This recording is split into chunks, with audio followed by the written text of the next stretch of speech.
Bien, bonjour à tous. Aujourd'hui, je vais vous faire un développement sur cet exercice-là. Y seconde plus y égale la valeur absolue de sinus x sur grand R. Donc l'objectif, ça va être ici, dans un premier temps, de trouver un développement en série de Fourier de ceci.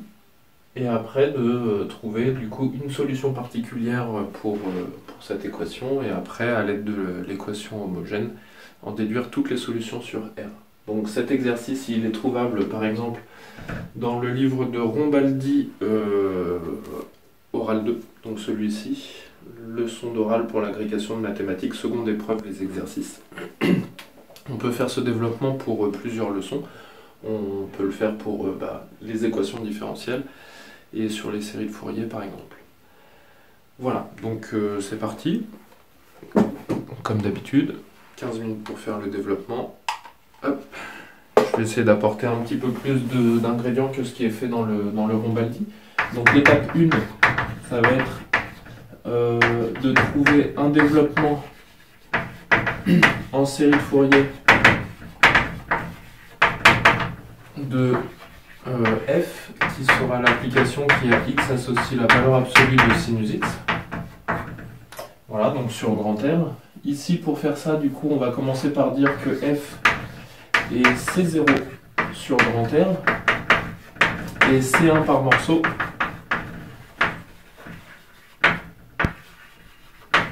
sur grand R. Donc, sa série de Fourier, elle va converger uniformément vers f. Voilà, donc maintenant on peut commencer par calculer cette série de Fourier. La première chose qu'on sait, c'est que f est pi périodique. Donc nous, on fera comme si elle est 2 pi périodique pour calculer tous les éléments de la série de Fourier. Et f est pair. Donc puisque f est pair, ça veut dire que quel que soit n appartenant à grand N, Bn de f sera égal à 0. Maintenant, quel que soit n appartenant à grand N, on a an de f qui va être égal à 1 sur pi fois l'intégrale entre 0 et 2 pi de sinus t en valeur absolue fois cosinus nt dt. On va donc pouvoir le séparer en deux morceaux, c'est l'intégrale entre 0 et pi de ceci. Donc là, je peux enlever les valeurs absolues entre 0 et pi, ce qui va déjà m'arranger pour le premier calcul. Et pour le deuxième calcul, en fait, ici, je vais pouvoir dire que c'est moins 1 sur pi fois l'intégrale entre 0 et pi de sinus t cosinus nt dt. On n'est plus entre 0 et pi, mais entre pi et 2pi. Maintenant, ici, je vais faire un changement de variable en posant u égale t moins pi. Et je vais obtenir que an de f, c'est égal à 1 sur pi fois l'intégrale entre 0 et pi de sinus t cosinus nt dt, plus 1 sur pi fois l'intégrale entre 0 et pi. Donc là, ici, je vais avoir sinus u plus pi fois cosinus. Donc là, le sinus u plus pi avec le moins qui était devant, hop, je vais directement écrire ici sinus u. Et donc j'ai le moins qui devient un plus. Et ici, cosinus nt plus npi dt. Et donc là, c'est pareil, le cosinus, alors c'est un u ici, avec mon changement de variable. Ici, le cosinus nu plus nt, je vais pouvoir l'écrire moins 1 exposant n cosinus nu du. Bon, et donc là, on voit que si n est impair, alors on va avoir exactement un terme moins le même terme. Donc an de f sera égal à 0. Et si n est pair, alors on aura a 2n de f, à n de f qui sera égal à 2 sur pi fois l'intégrale entre 0 et pi de sinus t cosinus nt dt. Voilà, donc maintenant pour des raisons de logistique, ce qu'on va faire, c'est qu'on va dire que quel que soit n appartenant à grand N, on a a 2n de f qui est égal à 2 sur pi fois l'intégrale entre 0 et pi de sinus t cosinus 2nt dt. Et ce terme-là, en fait, on va pouvoir l'intégrer parce qu'on sait que 2 sinus t cosinus 2nt, avec les formules de duplication, ça va être égal à sinus de 1 plus 2n fois t plus sinus de 1 moins 2n fois t. Ensuite, on intègre du coup tout ça entre 0 et pi et on va obtenir que a 2n de f, ce sera égal du coup à 1 sur pi fois, et donc là on va avoir moins cosinus 1 plus 2nx sur 1 plus 2n moins cosinus 1 moins 2n x sur 1 moins 2n. Tout ça entre 0 et pi, et finalement a 2n de f, ce sera égal du coup à 4 sur pi facteur de 1 moins 4n carré. Voilà, ainsi f de x, ça va être égal à a0 sur 2, ce qui nous fera ici 2 sur pi, plus la somme pour n supérieur ou égal à 1 de tous les a2n de f, donc de 4 sur pi facteur de 1 moins 4n carré, fois le cosinus de 2nx. Il n'y a pas de bn, donc du coup on obtient uniquement ceci. Voilà, maintenant qu'on a le développement en série de Fourier, étape 2, nous allons faire une analyse synthèse. Et donc on va supposer que j'ai un y qui convient, qui existe. Donc j'ai une solution particulière pour cette équation qui existe. Alors déjà, ce qu'on sait, c'est que le y, on va le prendre C2 et C3 par morceau.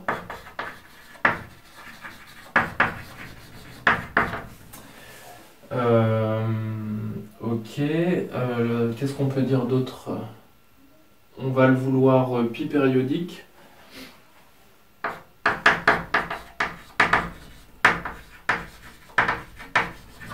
Et développable en série entière, en série de Fourier.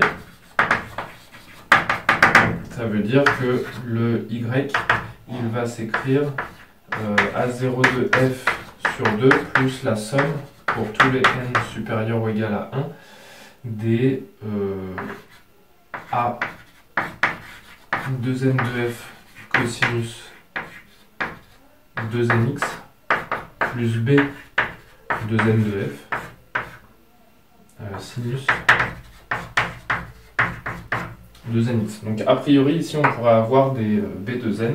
Donc là ici c'est plus des f mais c'est des y. Hop, voilà.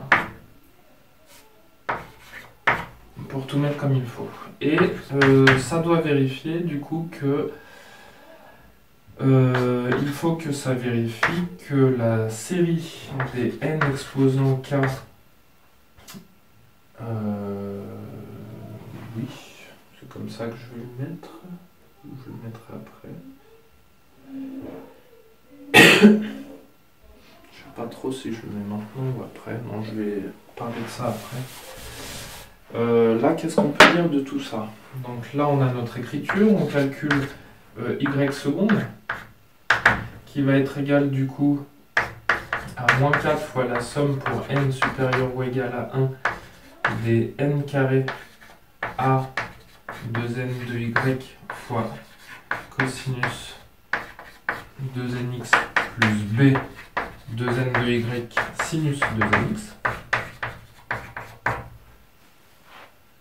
Voilà, moins 4 fois toute cette somme-là. Et y seconde plus y, du coup ça nous fera a0 de y sur 2 plus la somme pour n supérieur ou égal à 1 de 1 moins 4 n carré facteur de a 2n de y cosinus 2nx plus b 2n de y sinus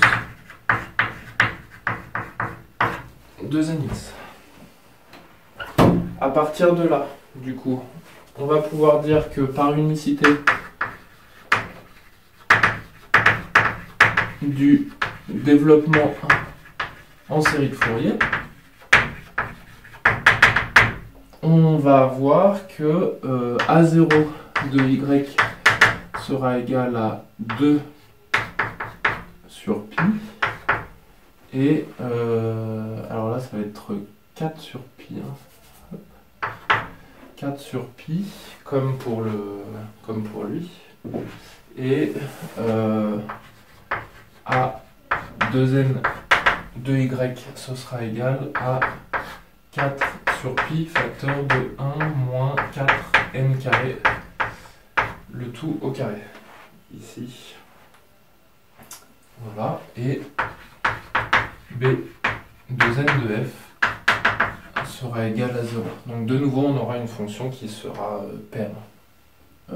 Synthèse. Donc ce y convient.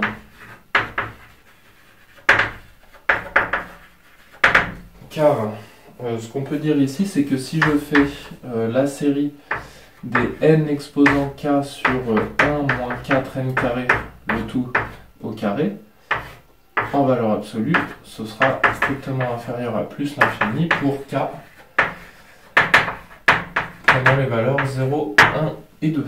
Donc y et y seconde sont développables en série de Fourier.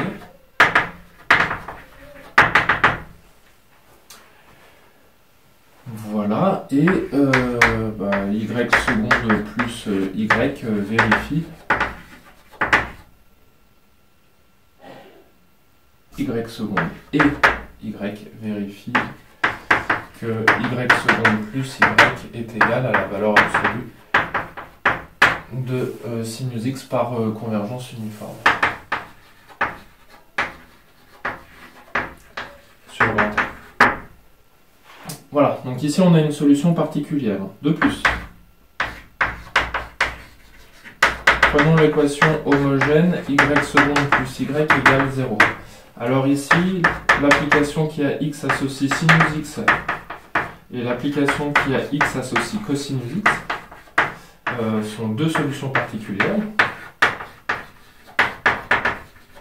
Et puisqu'on a ici deux solutions particulières, on sait que l'ensemble des solutions de l'équation homogène de second ordre ici est de dimension 2. Donc ici on a toutes les solutions qui sont sous cette forme-là. X auquel on associe lambda cosinus x plus mu sinus x avec le couple lambda mu à prendre dans grand R. Donc voilà l'ensemble des solutions de EH, et on en déduit que les solutions de E, ce sont toutes les fonctions qui sont sous la forme lambda cosinus x plus mu sinus x plus 2 sur pi plus la somme pour n supérieur ou égal à 1 de 4 cosinus 2nx sur pi facteur de 1 moins 4 n carré au carré avec lambda et mu qui appartient à R carré. Voilà, ça termine ici l'ensemble de mes solutions, et donc je suis à 14 minutes, donc il me reste une petite minute de rab. J'ai pas été très précis, je pense, à ce niveau-là. Là, il faudrait peut-être creuser un petit peu cette étape-là. Après, je pense avoir tout dit par analyse synthèse, ça me semble pas mal. Donc c'est un développement qui n'est pas très très dur. Il y a quand même ici à se souvenir de cette formule de duplication. Et après, le reste, ça roule un petit peu tout seul. Ce qu'on pourrait demander en question du jury, ce serait de dire, puisqu'on a une fonction qui est pi périodique, pourquoi est-ce qu'on n'utilise pas directement les formules avec la notion de pi périodicité? Donc là, dans ces cas-là, qu'est-ce qu'on pourrait dire? C'est que f de x, c'est égal à la somme pour n appartenant à grand Z des Cn de f fois exponentielle i 2pi n sur la période fois x, et Cn de f, ce sera du coup 1 sur t fois l'intégrale sur un intervalle de taille t de quoi? De exponentielle moins i 2pi n sur t fois t dt. Voilà. Et est-ce que j'ai quelque chose avec l'exponentielle? Oui, f de t bien sûr. F de t. Voilà, donc ça ce serait la première question qu'on pourrait nous poser. Et donc on peut en déduire ici les valeurs de an de f et bn de f. La deuxième question qu'on pourrait nous poser ici, c'est pourquoi ici le fait d'avoir deux solutions particulières, ça suffit. C'est parce qu'en fait, quand on a une équation homogène du second degré, alors elle est de dimension 2. Pourquoi est-elle de dimension 2? Ça, c'est fait dans le livre de Kiefer, par exemple. Donc Kiefer, il en parle. Donc ça pourrait être une question de jury. Je pense qu'il faut savoir développer un petit peu cet aspect-là pour au cas où le jury voudrait aller là-dessus, parce que c'est vrai qu'a priori, il vaut mieux savoir de quoi il retourne. Voilà. Merci de votre attention. À bientôt.